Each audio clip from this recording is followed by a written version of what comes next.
Voilà la correction du problème numéro 1 de la séquence 11 sur les probabilités, et on va s'intéresser ici à une troisième loi de probabilité. Nous avions vu la loi uniforme, la loi exponentielle, et on va voir une nouvelle loi de probabilité donc à l'aide de ce problème d'introduction.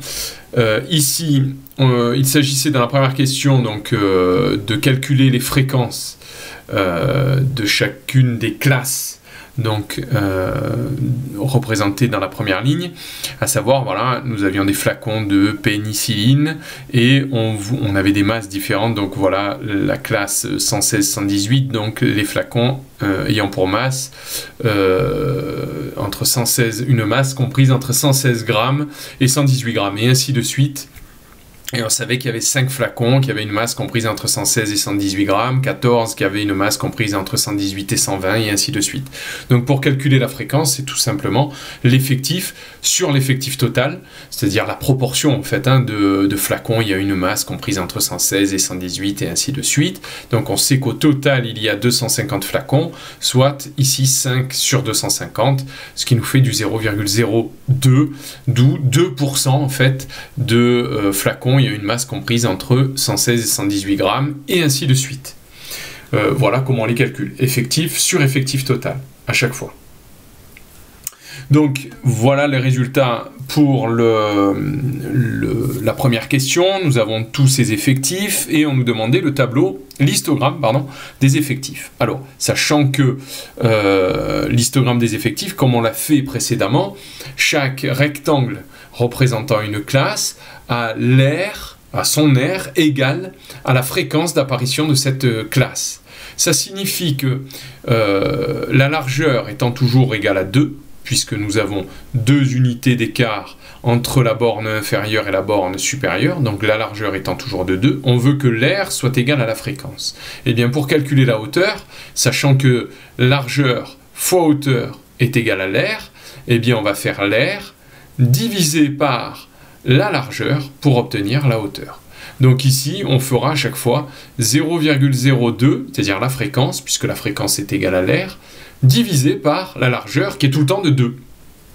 Donc 0,02 divisé par 2, ça nous donne la hauteur, on monte à 0,01, et voilà comment on représente notre rectangle, et ainsi de suite. On va faire exactement la même chose pour celui-ci, soit 0,056 divisé par 2, ce qui va nous faire 0,028, et ainsi de suite. Voilà comment on obtient l'histogramme donc des fréquences qui est ici. Et puis ensuite, on nous demande de calculer la probabilité que la masse soit comprise entre 122 et 128. Alors, soit on a l'histogramme et on peut travailler avec les aires, et on va dire cette fréquence, c'est la somme des fréquences obtenues de cette classe, pardon, de celle-ci et de celle-là. C'est-à-dire, on pourrait calculer l'aire de ces trois rectangles, faire la somme des aires de ces 3 rectangles pour déterminer donc la probabilité que la masse soit comprise entre 122 et 128, ce qui nous donne du 0,172 plus 0,204 plus 0,188, puisque j'ai récupéré les valeurs qui étaient ici. Donc entre 122 et 124, 0,172 plus 0,204 plus 0,188. Voilà comment on calcule cette probabilité, soit à l'aide des aires, soit à l'aide des fréquences si elles nous sont données ou si on les a calculées. Donc ce qui nous fait une valeur de 0,564 pour cette probabilité que la masse soit comprise entre 122 et 128. Donc il y a plus de la moitié des flacons, il y a plus de 50% de chances que ces flacons aient une masse comprise entre 122 et 128 lorsque j'en choisis un au hasard. On nous demande de tracer ensuite le polygone des fréquences, c'est-à-dire je prends le milieu de chaque base supérieure des rectangles et je trace. Et je vois que j'obtiens en fait une courbe en cloche. Une courbe en cloche que je vais pouvoir affiner lorsque la taille de mon échantillon est bien plus importante que 250, et lorsque je diminue la taille de chaque classe, c'est-à-dire que je deviens de plus en plus précis dans mes relevés. Au lieu de le faire de 2 grammes en 2 grammes, eh bien je peux le faire de 0,1 g en 0,1 g, et ainsi de suite. Donc j'affine au fur et à mesure mes relevés. Et lorsque j'affine au fur et à mesure mes relevés, eh bien cette courbe-là se lisse et ressemble à ceci. C'est ce qu'on vous demandait de tracer dans la 3e question. Et c'est une courbe en cloche, ou appelée aussi gaussienne.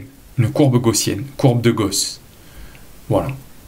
Donc, ici, finalement, on va pouvoir travailler nos probabilités et dire, mais si j'appelle X la masse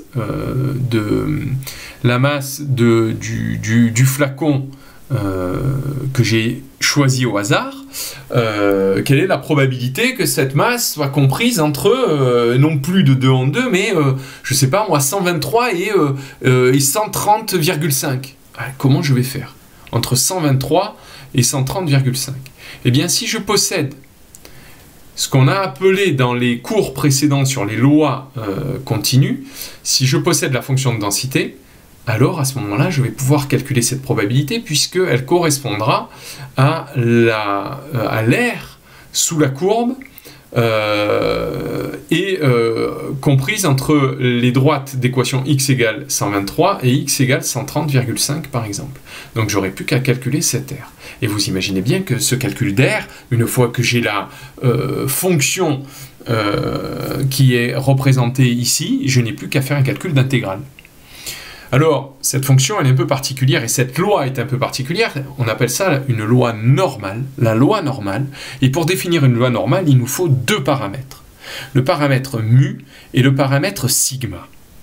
Alors, c'est pas très compliqué, mu, c'est l'axe de symétrie, puisque cette courbe en cloche, elle est symétrique par rapport à un axe de symétrie qui est ici, et donc c'est la droite d'équation x égale mu, la valeur qui est ici, et qui permet à la courbe d'être symétrique.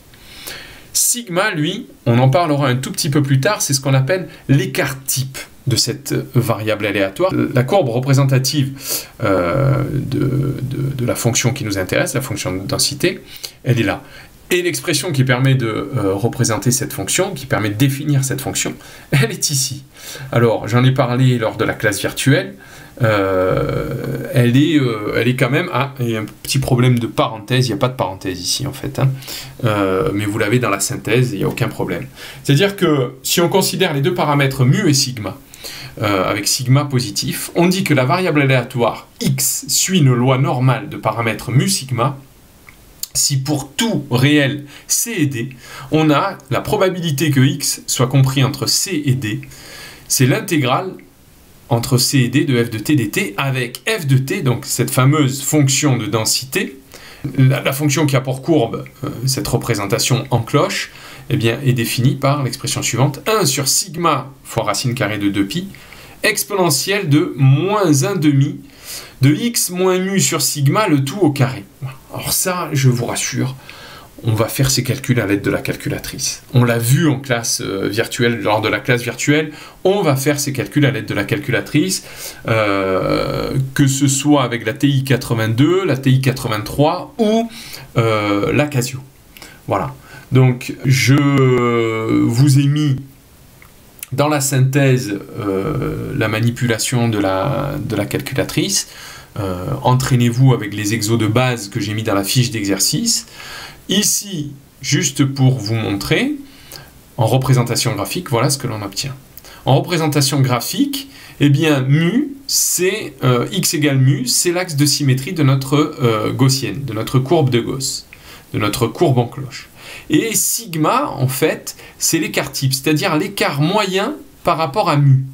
Alors mu, c'est pas n'importe quelle valeur, c'est l'espérance. C'est-à-dire, c'est la valeur moyenne prise par la variable aléatoire. Donc ça, ce serait la masse moyenne, ici, la masse moyenne d'un flacon, lorsque je réitère un très grand nombre de fois mon expérience.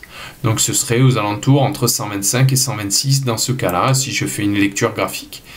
sigma, c'est l'écart moyen à la moyenne.